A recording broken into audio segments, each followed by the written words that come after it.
You're being an ass. You're being an ass. You're being an ass. You're being an ass. You're being an ass. On August 19th, 2022, there was a murder.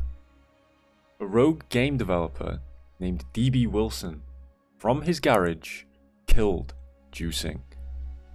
And since the Reddit autopsy has conclusively proven you cannot make money mapping anymore, it's time for us to move on to greener pastures and off into the unknown. Over the next week, I'll be doing something I've literally never done before. I'll be leaving maps, and I'll be going out on an adventure to continue my search to find the loot.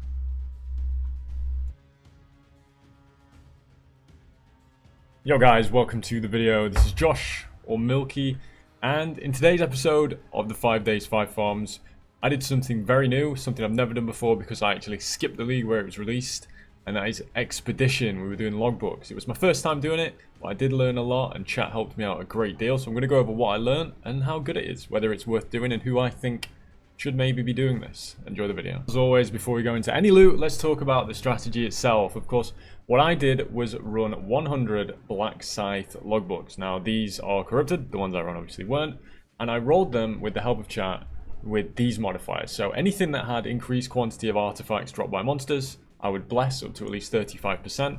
And then anything with this area contains 35% increased number of runic monster markers, I would then bless that mod up to 35% and above. I actually used a guide that someone in chat recommended to me. I will link that down below, and I'll maybe have the things on the screen that you should look out for. But that's how I personally chose to do it. Obviously, all of them were Black Scythe, so Tuejn logbooks. We were looking for those exotic coins. But I will go straight into the loot. There's not much more to it than that. Everything that you need to know, I will include on the screen and in the description with that guide. So we'll go on into the loot. As you can immediately see, I didn't sort it. Guys, I'm running out of dump tabs. I need to get some more, but so I haven't sorted this one. I'm very sorry. This is from a God Touch. We got a bit lucky with that. We got 5 Divine Orbs. Lovely stuff. Then we got 3 natural drops. There's a lot of stacked decks in here, like Exalteds and Essences. You don't actually get that much from the logbook itself. A lot of the loot is coming in the form of those artifacts. But I will include calculation if you just want to sell the exotic coins. But as you will see, it is much better if you do the gambling, because I didn't even do the gambling particularly well. It's going to be an undersell of the strategy again, but I would always rather it be an undersell and more of a showcase of the strat than me trying to say, holy shit, go do this, it's the best thing in the world. So here we go. Here's the loot from Tuejn. I did 675 exotic coins, and my god, it took forever, as you can see from the intro. But this is what we ended up with. Might not look like a lot, but that's a lot of Chaos Orbs. It's at least 5 or 6 Divines of Chaos, over 1,000 stacked decks, over 1,000 alterations, a lot of fossils, a lot of Awakened Sextants, and these things go for a lot. And then down at the bottom we have 7 Divines, 1 in all, and 28 Ancient Orbs.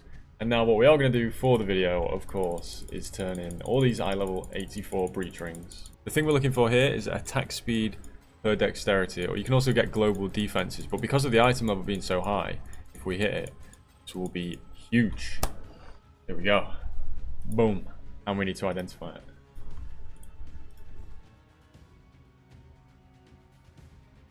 Not the best, but maybe sellable, who knows. But anyway, we'll go into the spreadsheet. I'll meet you there. So here we are with the results, and as you can see immediately on the left, even if we don't include those exotic coins being used, you still make some divines. So maybe if you're on a weaker build, or you just can't be bothered to do the rerolls, I mean, logbooks are still a decent bit of money. 3 divines per hour, it's nothing to shake your head at. I'm sure some people would bite your hand off for 3 divines per hour, and it's not the most difficult. As long as if you're on a weaker build, maybe don't take those more difficult remnants. Other than that, it's a pretty tame farm. It's pretty chill. And then here on the right, we do have, if you include the gamble, and as you see, that divine per hour like more than doubles. And as I said again, I didn't even spend all my artifacts. I used all the coins, but I didn't spend all my artifacts. I wasn't as thorough as maybe you guys could be. Obviously, then it's going to take you a bit longer. And maybe if we did count in the time it actually took me to do them, this looks probably less impressive, which is 4.83. And because that, it did take me about an hour or 2 to do them. I wasn't doing it diligently, but there you go. Logbooks seem okay. They seem really reasonable. The kind of thing you can do if you need some steady income. The kind of thing you can farm if you're working on getting your Headhunter or Mageblood. But after that, it seems like it's not something I'd come to do when I have a juiced up build. It's just kind of chill. There's nothing exciting. There's no big drops. It's just something. It's like a hustle that you do to get to your big items, like your Headhunter, your Mageblood. But if you enjoyed this video and it's helpful for you, please make sure you do leave a like, maybe subscribe, and join us tomorrow when we'll be searching even further to find the loot. See you guys.